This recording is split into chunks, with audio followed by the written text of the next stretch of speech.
जो बोले 1000 श्री नेमिनाथ भगवान ने की, 1000 श्री महावीर भगवान ने की, परम पूजा आचार्य गुरुवर श्री विराट सागर जी गुरुदेव की, अहिंसामयी जैन धर्म की।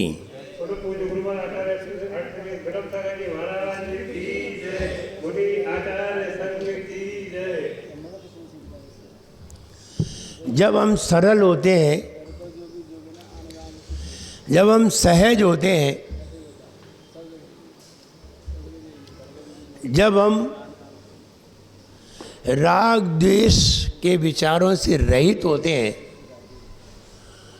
तब हम जो कुछ भी सोचते हैं वो बिल्कुल सही होता है। जब हम राग द्वेष से सहित होते हैं, पक्षपात से सहित होते हैं, मानसिक अवधारणा से सहित होते हैं, तब हम कुछ भी सोचते हैं हमारा सब गलत होता है। जब हम कसाय से रहित होते हैं, मोह से रहित होते हैं, फिर हम जो भी सोचते हैं वो सही होता है। जब जज को जज की डिग्री दी जाती है तो बहुत सारे नियम बताए जाते हैं। उन नियमों के आधार पर उसे निर्णय देना होता है। और अगर कोई अपराधी जज का ही रिलेशनशिप में है तो उसका केस दूसरे जज के पास पहुंचा दिया जाता है।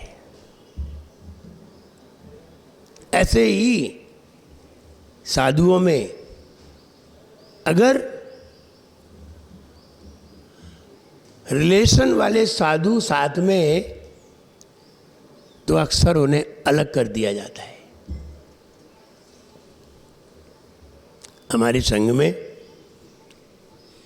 कोई कोई साधु रिलेशन वाले होते हैं। रिलेशन से मतलब जैसे कोई भाई भाई है, कोई पति पत्नी है, कोई भाई बहन है। अगर ऐसे रिलेशन होते हैं तो उन साधुओं को अलग कर दिया जाता है, जिससे कि उनका मोह न बढ़े। और वो मोह के उदय में वे पक्षपात में आकर के एक दूसरे से झगड़ सकते हैं, इसलिए उन्हें पहले से ही अलग कर देते हैं। अपने संघ में आचार्य श्री है, आचार्य श्री के संघ में बहुत सारे लोग हैं। पति पत्नी है तो आचार्य श्री ने पति को भेज दिया दूसरे संघ में, पत्नी को भेज दिया दूसरे संघ में। अब आराम से साधना करो।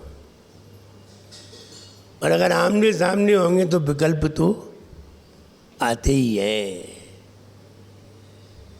इसलिए सही निर्णय तभी होते हैं जब सहज सरल होते हैं, राग द्वेष से रहित होते हैं और मोह से रहित होते हैं। तब उनके जो भी निर्णय होते हैं बिल्कुल सही होते हैं। फिर आप भी कोई निर्णय लेंगे तो बिल्कुल सही निकलेगा, बिल्कुल सही निर्णय निकलेगा। और यदि राग द्वेष अथवा मोह अथवा सहज और सरल नहीं है तो आपके भी निर्णय, आप अपने भी निर्णय लेंगे तो गलत होंगे। इसलिए सही विचार को समझने के लिए हम अपनी जिज्ञासाओं से उनका समाधान प्राप्त करते हैं, जिससे हम सही निर्णय करने में सक्षम हो जाते हैं।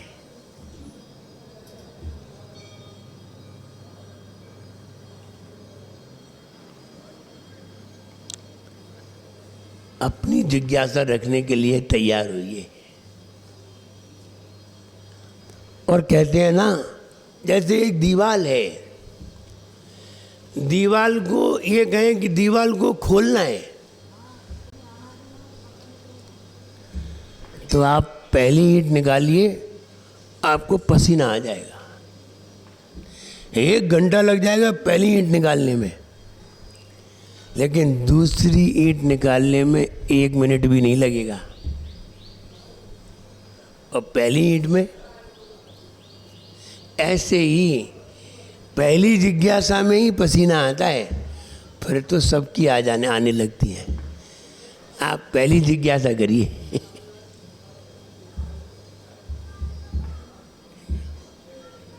दूसरी तो अपने आप ही आ जाएगी। भरी पड़ी है सबके जीवन में, शंकाएं जिज्ञासाएं भरी पड़ी हैं।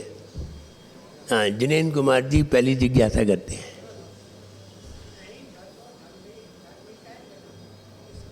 माइक से। न धर्मो धार्मिकैर्विना, इसका समाधान क्या है? न धर्मो धार्मिकैर्विना, धर्मी के बिना धर्म नहीं होता।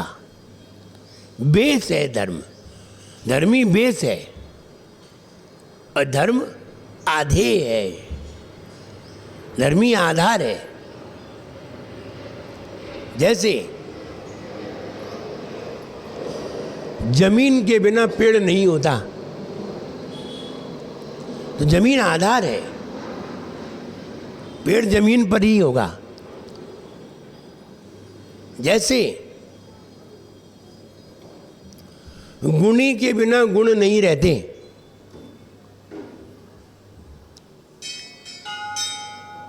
अच्छे गुणों के बिना अच्छाइयां नहीं रहती, ऐसे ही धर्मी के बिना धर्म नहीं रहता। कोई भी चीज हो, बेस होना जरूरी है। बिना बेस के तो कुछ होता ही नहीं। आप मकान खड़ा करते हो काय पे? तो कहेंगे नींव के बिना मकान नहीं होता। नींव बेस है। जमीन के बिना कोई वृक्ष खड़ा नहीं होता। धर्म आखिर क्या चीज है?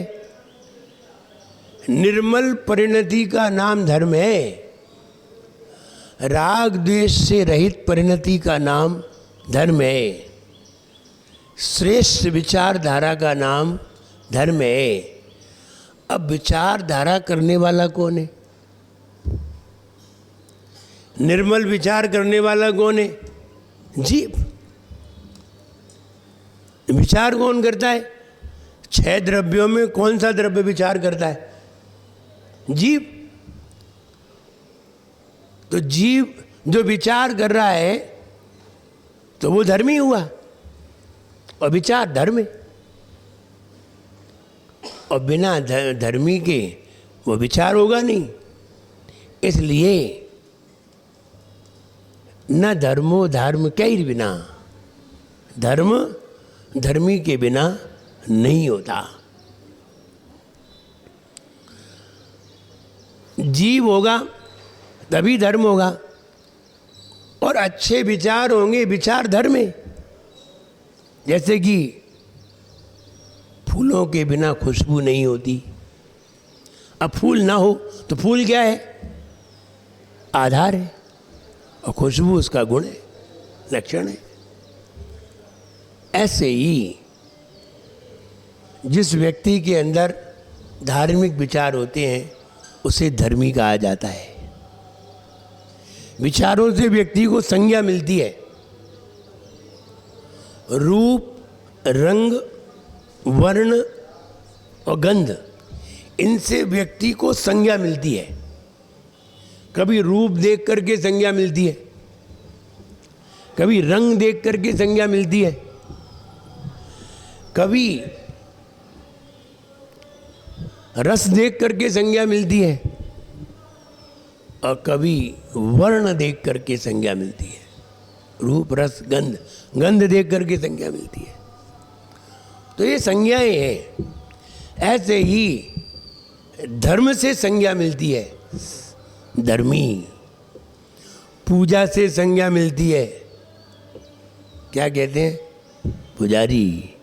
किसने कहा तुम पुजारी हो? तुम्हारा तो नाम कुछ और है। फिर तुम पुजारी कैसे हो गए? तुम लाल कपड़े, ऐसे कपड़े पहन के निकलो, पूजा के कपड़े पहन के निकलो बाजार में, सफ़ेद धोती दुपट्टा पहन के निकलो, लोग क्या कहेंगे? पुजारी। चाहे भले ही तुम पूजा करके नहीं आए हो, भले ही अभी पूजा करने जा रहे हो या पूजा करते ही नहीं हो, तो भी लोग क्या कहेंगे? पुजारी। कोई व्यक्ति कपड़े उतार ले और कपड़े उतार करके बाजार से निकले और किसी की बीजी छोड़ा ले, तो लोग उसे महाराज कहने लगेंगे। क्यों नहीं कहेंगे? कपड़े हैं नहीं है उसके ऊपर और पीछे हाथ में, क्या कहोगे? महाराज ही कहोगे और कुछ नहीं कहोगे। ऐसे ही पुजारी के कपड़े पहन के निकलोगे तो लोग पुजारी कहने लगेंगे, चाहे पूजा की हो चाहे नहीं की हो, कहने लगेंगे पुजारी। ऐसे ही धर्म जिसके अंदर पाया जाता है, धर्म के विचार पाए जाते हैं, बस उसे ही धर्मी कहा जाता है, हर किसी को नहीं कहा जाता। कोई व्यक्ति शास्त्रों का स्वाध्याय कर रहा है, लोग उसे ज्ञानी कहने लगते हैं, ये तो भाई ज्ञानी पुरुष है, क्योंकि ज्ञान की बातें पढ़ रहा है। ऐसे ही धर्मी के बिना धर्म नहीं होता।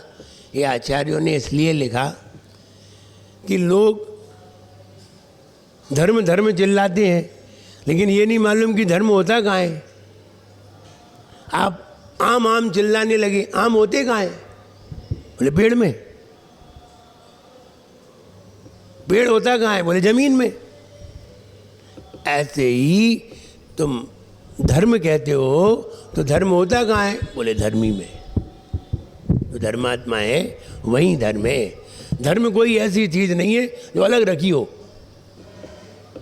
अलग रखी हो वहाँ से हम प्राप्त कर लें। मंदिर में हो, हम मंदिर से उठा लाएं, भगवान के पास रखी हो, हम भगवान से ले आए, नहीं, यहाँ धर्म नहीं है। धर्म तो हमारे अंदर है। अच्छे विचारों का नाम ही धर्म है, और जिसमें अच्छे विचार हैं उसी वही धर्मी है। नाम से पुकारना कोई ज़रूरी नहीं है। कई डिग्री हमने बताया कैसे मिली, रंग से मिली। कोई व्यक्ति जैसे कि भूरे पप्पू, अजय पप्पू हैं, भूरे तो नहीं है। अजय कैसे भूरे हैं? बोले रंग से हैं, इनकी रंग से पहचान है ना। नाम तो पप्पू था, अजय भूरे पप्पू हो गए, तो रंग से पहचान हो गई। कोई व्यक्ति दूसरे रंग का हो तो दूसरे रंग से पहचान होती है। तो रंग से व्यक्ति की पहचान हुई, धर्म से व्यक्ति की पहचान हुई, पूजा करने से व्यक्ति की पहचान हुई, भेष देख करके व्यक्ति की पहचान हुई। तो रूप से, रूप माने भेष, भेष देख करके पहचान हो गई। आप धोती दुपट्टे पहने हुए हैं और ऐसे नहीं है, प्लेन पहने हुए हैं, तो लोग कहेंगे ब्रह्मचारी है। अब भले ही ब्रह्मचारी ना हो, फिर भी कहेंगे ब्रह्मचारी है। आप एक गोल टोपी लगा लो जाली वाली और बढ़िया दाढ़ी रख लो, क्या कहेंगे? जबकि आप वो है ही नहीं, फिर भी आपकी एक साइन है, पहचान है। आप वैसी पगड़ी बांध लो सरदार जैसी और आप जैन हो, फिर भी आपको लोग और कुछ कहेंगे। ऐसे ही रूप देख करके, रंग देख करके व्यक्ति की पहचान, वर्ण देख करके रूप, रंग, रस और गंध, इनसे व्यक्ति की पहचान होती है। तो ये और धर्म से धर्मी की पहचान होती है, गुणी की गुण से पहचान होती है, और अन्य अन्य क्रियाओं से भी पहचान होती है। कोई व्यक्ति बेमतलब की बात करे तो उसे क्या कहते हैं? लोग पागल कहने लगते हैं, क्योंकि ये पागल की पहचान है। तो प्रसंग नहीं है और उसकी बात करे, बिना प्रसंग की बात करे, बेमतलब की बात करे, तो लोग उसे पागल कहने लगते, क्योंकि पागल की यही पहचान है। ऐसे ही धर्म से धर्मी की पहचान है। जिसके अंदर धर्म पाया जाता है वही धर्मी है। धर्म कहीं नहीं होता, धर्म कोई वस्तु नहीं है, धर्म हमारे परिणति का नाम है। श्रेष्ठ परिणति का नाम ही धर्म है, और परिणति जीव में पाई जाती है, उसी को ही धर्मी कहते हैं। इसलिए धर्म धर्मी के बिना नहीं होता। नेक्स्ट प्रश्न।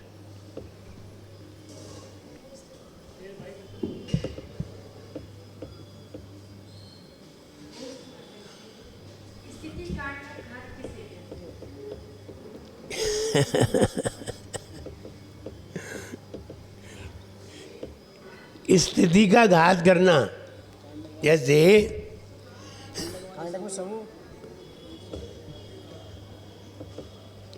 पहले कांड माने समझ ली। कांड माने क्या होता है? कांड माने कोई क्रिया नहीं है। कांड माने ये सब लोग बैठे हैं, इस समूह का नाम क्या है? कांड। स्थिति माने ड्यूरेशन, टाइम। घात ड्यूरेशन के समूह का कम करना, समय की अवधि को कम करना। आपका कोई कर्म है, 5 साल की उसकी अवधि है, और उसकी अवधि को कम करना, स्थिति कांडघात हो गया।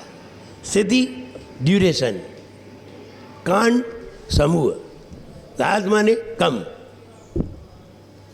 स्थिति को कम करना, जैसे कि आपकी उम्र 60 साल की है और आपने 50 साल में ही सुसाइड कर ली, तो स्थिति कितनी थी? 60, आपने कर ली 50, घात हो गया। ऐसे ही घात कहो, अकाल मौत कहो, अथवा अपना घात कहो, ये ही तो कहते हैं। घात माने कम करना, कांड माने समूह, स्थिति माने ड्यूरेशन, अवधि। अवधि को, कर्म की अवधि को कम करना स्थिति कांडक घात कहलाता है। नेक्स्ट प्रश्न, कर्म कांड का प्रश्न है। अगली जिज्ञासा रखिए।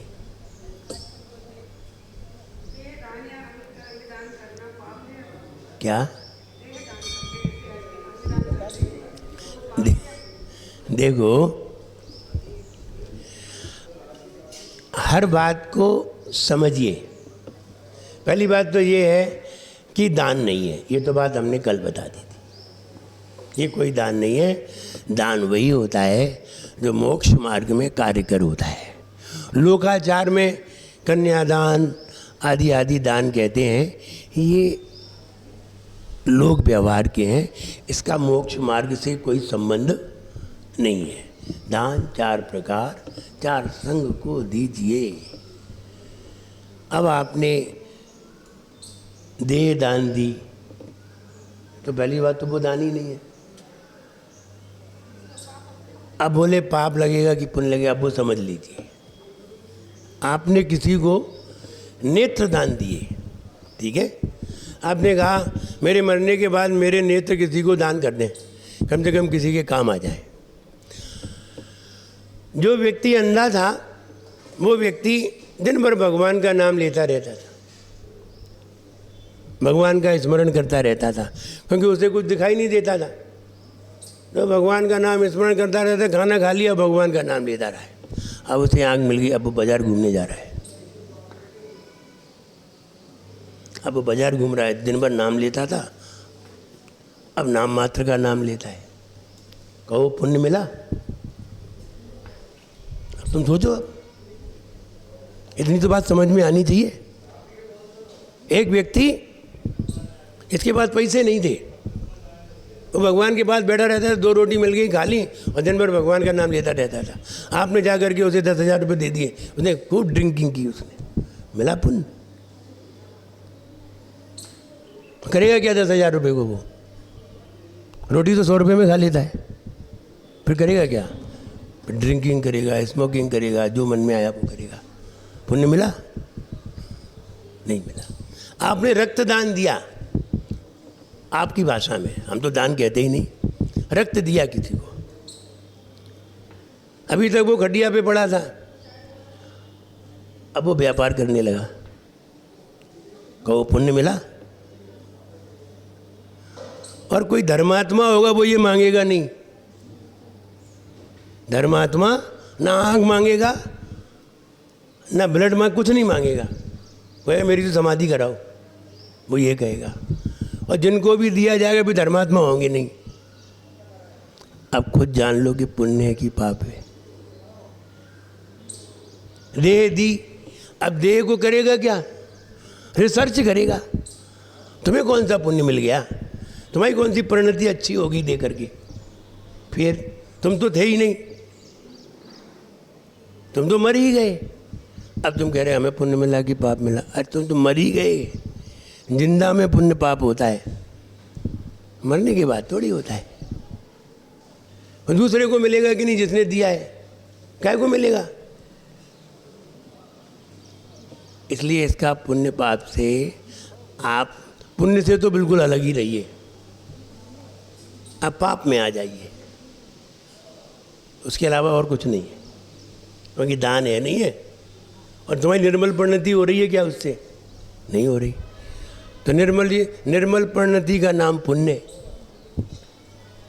इसलिए पुण्य का कहीं भी काम मत देखिए, सब आगे देखिए उससे क्या क्या होता है, रिजल्ट देख लीजिए तो पता चल जाएगा। सब पाप ही पाप है, पुण्य कहीं नहीं। नेक्स्ट प्रश्न। हाँ, मोक्ष जा रहे हो ना? जहाँ पुण्य नहीं होता, पाप नहीं होता, क्या होता है? हाँ जी, मोक्ष जा रहे हैं। नेक्स्ट।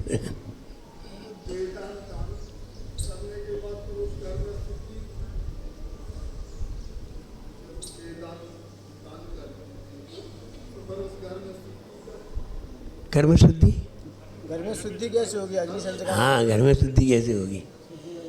हाँ, उनकी जो अस्थि कहाँ जाएंगी? इसलिए ऐसा कहीं कोई परंपरा में नहीं है, किसी भी परंपरा में नहीं है, किसी भी संप्रदाय में नहीं है। ये डॉक्टरों के चोचले हैं। डॉक्टरों को अपना उल्लू सिद्ध करना है, मेडिकल वालों को अपना उल्लू सिद्ध करना है। इसलिए तुम्हें खूब प्रोत्साहन दे रहे हैं, और ये साहब तुम्हें बहुत पुण्य होगा, और दान करो, और उनके हैं और किसी के नहीं है। इसका धर्म से कोई संबंध नहीं है। और पुण्य की बात करो ही मत, कहाँ से पुण्य की बात होगी? और कह रहे शुद्धि कैसे होगी? सही बात है, कब शुद्धि मानी जाएगी? वो देह तो रखी ही है, और देह रखी है, और तुम्हें सूतक कब तक का होगा कि तुम तो निपट के देगे। तो इसलिए वो क्रिया नहीं बन सकेगी, और ये क्रिया मेडिकल आदि की है, इसका धर्म से कोई संबंध नहीं है। नेक्स्ट।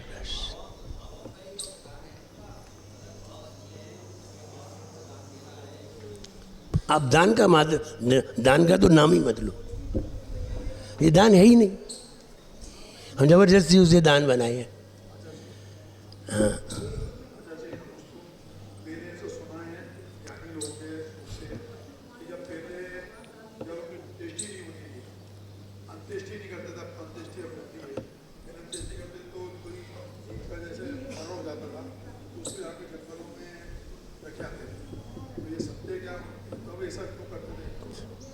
ऐसा है, ये संघ की व्यवस्था थी।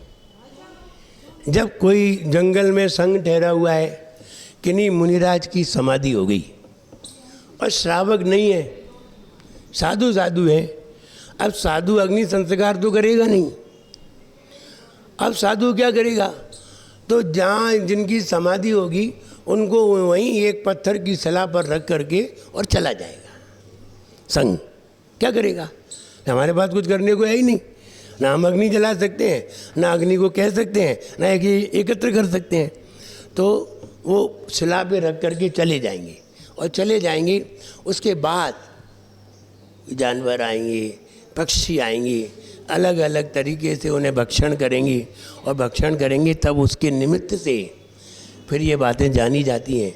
अगर सिर कौन सी दिशा में मिली, हाथ कौन सी दिशा में मिले, पाँव कौन सी दिशा में मिले, या शरीर छिन्न भिन्न कौन सी दिशा में हुआ है, किधर किधर पड़ा है, तो उससे ये अनुमान लगाया जाता है कि इस व्यक्ति का मरण के बाद कहाँ जन्म हुआ होगा।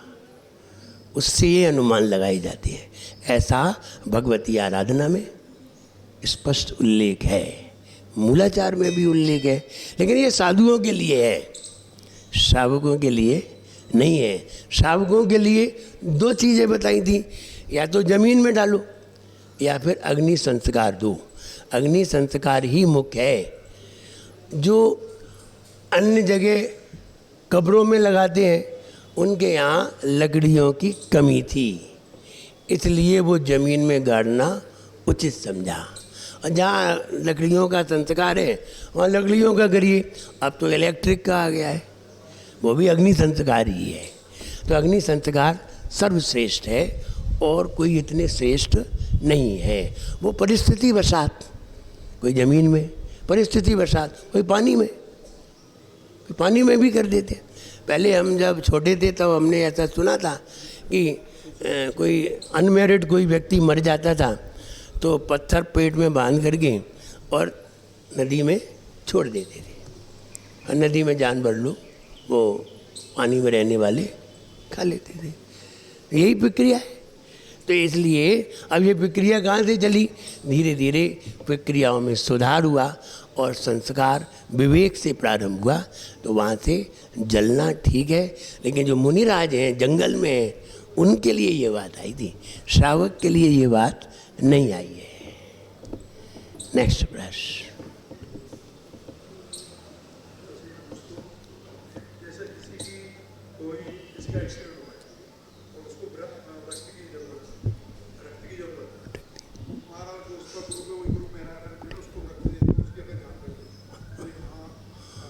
उसे देना चाहिए कि नहीं देना। देखिए, हमने ये कहा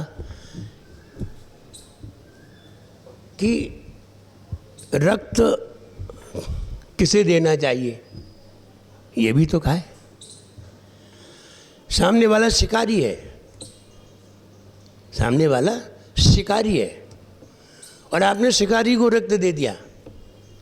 आपने तो एक की जान बचाई, उसने 100 की जान ले ली। अब तुम्हें कौन सा पुण्य मिला,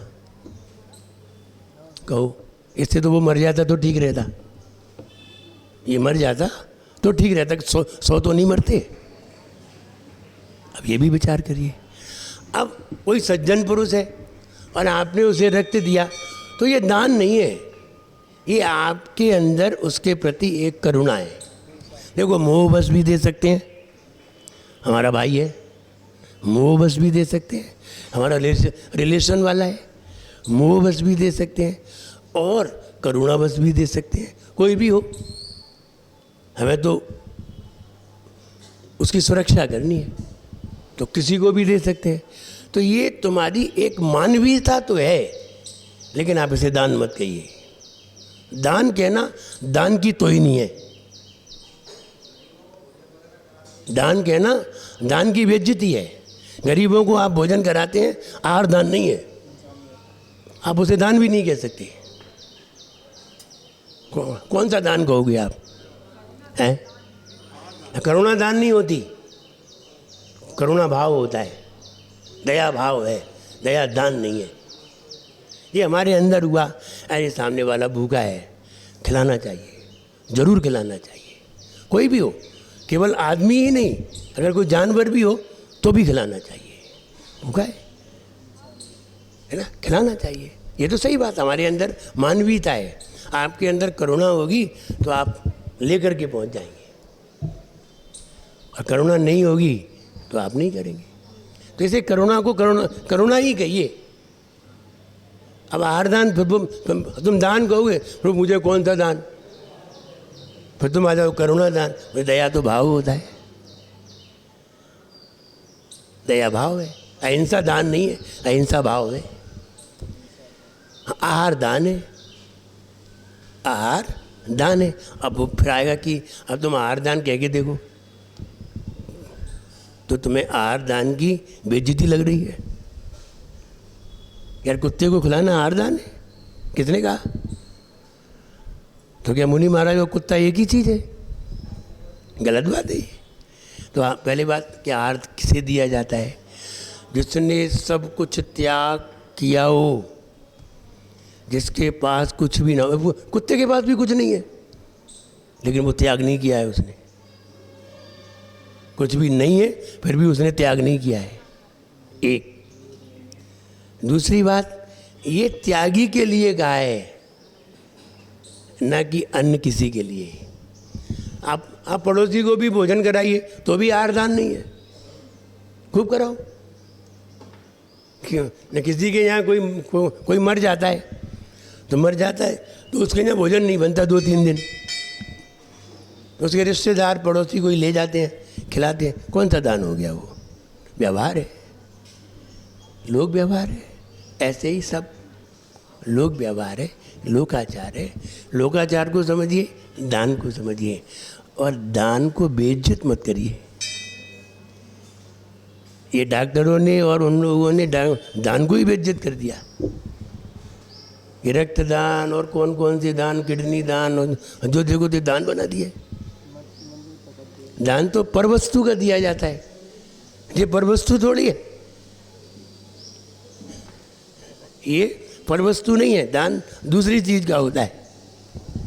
तुम तो अपनी वस्तु का ही दान दे रहे हो, और दान कह रहे हो, दान नहीं है वो।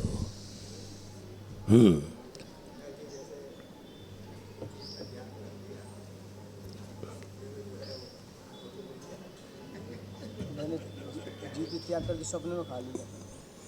माइक में अच्छे से बोलो। ठीक है, सपने में बैठो।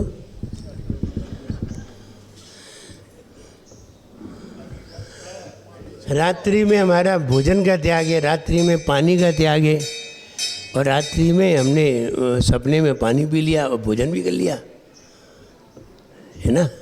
ऐसा कर लिया तो क्या करें? तो कोई चीज़ त्याग करने योग्य होती है तो त्याग करते हैं। जैसे कि आपने सपने में रसगुल्ले खा लिए, तो आप आज मेरा रसगुल्ले का त्याग, उसके बिना तो चल जाएगा। और तुमने रोटी ही खा ली, अब रोटी का त्याग कैसे करें? तुमने पानी ही पी लिया, अब पानी का त्याग कैसे करें? तब आचार्य महाराज कहते हैं, कोई एक रस का त्याग करके भगवान के सामने एक माला फेरना चाहिए। कोई भी एक रस का त्याग कर दी, जैसे कि दूध का त्याग, शक्कर का त्याग, नमक का त्याग, घी का त्याग, तेल का त्याग, दही का त्याग, अथवा कोई भी वस्तु का त्याग, अथवा उसी वस्तु का त्याग। अब वो वस्तु के बिना चल रही हो। हम लोग महाराज लोग हैं, तो महाराज लोग भी तो सपने में खा लेते हैं सपने आ जाते हैं, सपने में आहार कर लेते हैं, पानी पी लेते हैं। तो आचार्य श्री को बताना पड़ता है। आचार्य श्री पूछते हैं, क्या खाया था? बोले कगड़ी खाई थी। बोले आज कगड़ी का त्याग। बोले ठीक है। अब बोले रोटी खाई थी। रोटी का कैसे करेंगे? तो फिर कहेंगे एक रस का त्याग, एक माला फेरना। बोले पानी पी लिया था, तो पानी का त्याग कैसे करेंगे? बोले मौसमी का रस पी लिया था। बोले मौसमी के रस का त्याग। दूध पी लिया था, दूध का त्याग। तो जो त्याग करने योग्य है उसका तो त्याग किया जा सकता है, कराया जा सकता है।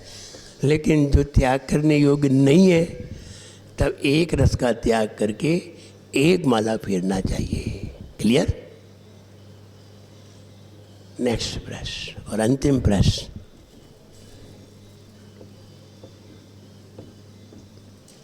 ये भी अच्छी है। देखिए, प्रश्न भले ही एक व्यक्ति का है, उत्तर कई व्यक्तियों को मिले हैं। प्रश्न एक का है और उत्तर सबके। बोले हमने भी तो खाया है। बोले हम भी करेंगे ऐसे ही त्याग। तो कई लोग हैं जिनने त्याग किया है उनने जरूर खाया है, जिनने त्याग नहीं किया उन्हें कोई मतलब ही नहीं है, वे तो खाते ही हैं। भाई प्रायश्चित कौन लेता है? जो त्याग करता है। वो प्रायश्चित लेता है। इसने त्याग ही नहीं किया। भाई तो चाहे रात में खाएं, चाहे दिन में खाएं, चाहे सपने में खाएं, चाहे सच में खाएं, उन्हें क्या फ़र्क पड़ता है? सपने में खा रहे हैं तो भी कोई मतलब नहीं, सच में खा रहे हैं तो भी कोई मतलब नहीं। और जो खाते पीते हैं वे तो बाजू में ही पानी रख के सोते हैं, जब उठते हैं तभी खा लेते हैं। तो इसलिए उनको कोई प्रायश्चित नहीं होता। प्रायश्चित तो उनका होता है जो नियम लेते हैं।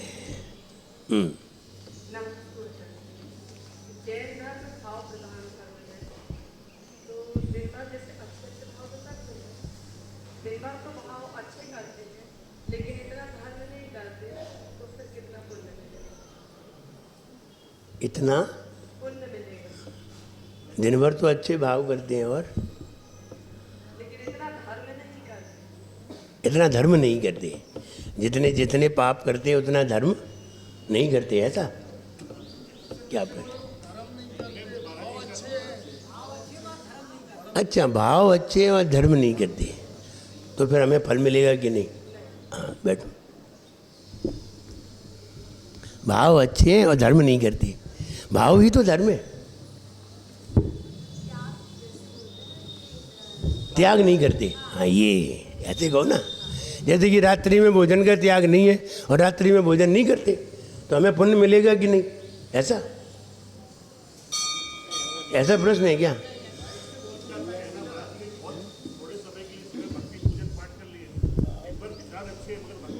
अच्छा, विचार अच्छे हैं। अब दूसरी बात आ गई कि हम वो ग्रहण नहीं करते लेकिन मेरा त्याग नहीं है, ये भी है। भाव अच्छे हैं, भाव अच्छे। परिणति आचरण में नहीं लाते। हाँ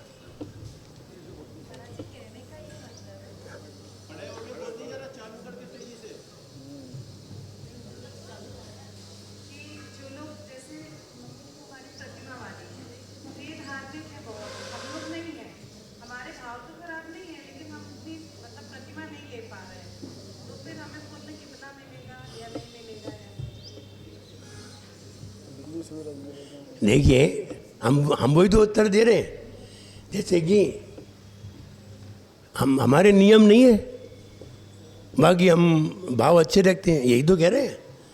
जैसे हम रात्रि में भोजन नहीं करते लेकिन हमारा नियम नहीं है, त्याग नहीं है, यही तो कह रहे हैं। जैसे हम रात्रि में पानी का त्याग नहीं किए लेकिन हम पीते भी नहीं है, यही तो कह रहे हैं। आपको कोई भी फल नहीं मिलेगा,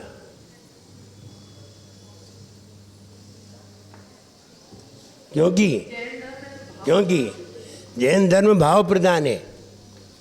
लेकिन भाव बनाने के लिए ही नियम लेते हैं, और नियम नहीं लेते हैं तो हम समझ रहे हैं मेरे भाव हैं लेकिन तुम्हारे भाव नहीं है। जैसे आप रात्रि में भोजन नहीं करते और आपने रात्रि में भोजन का त्याग नहीं किया है तो भी रात्रि में भोजन करने का ही पाप लगता है। चाहे भले ही पानी न पियो, रात्रि में भले ही पानी न पियो और रात्रि में भोजन का त्याग नहीं है और तुमने 1 साल तक रात्रि में पानी नहीं पिया और 1 साल में 2 बार पानी पी लिया तो भी तुम्हें 1 साल तक पाप ही लगेगा, भले ही नहीं पिया हो। कीमत तो नियम की है। आप भले ही 1 साल तक ऑफिस गए हो, 1 साल तक ऑफिस में जहां आप सर्विस करते हैं ऑफिस गए हो, भले ही आपने काम किया हो लेकिन आपने ऑफिस में सिर्फ साइन अटेंडेंस नहीं दी, आपको पे नहीं मिलेगी 1 साल तक काम करने के बाद भी। और आप सिर्फ अटेंडेंस दे के आप भगाए, आप सिर्फ अटेंडेंस के समय पहुंचे और दिया अटेंडेंस के समय साइन कराए और भगाए, और आप 1 महीने तक ऐसा करते रहे तो भी पे पूरी मिलेगी।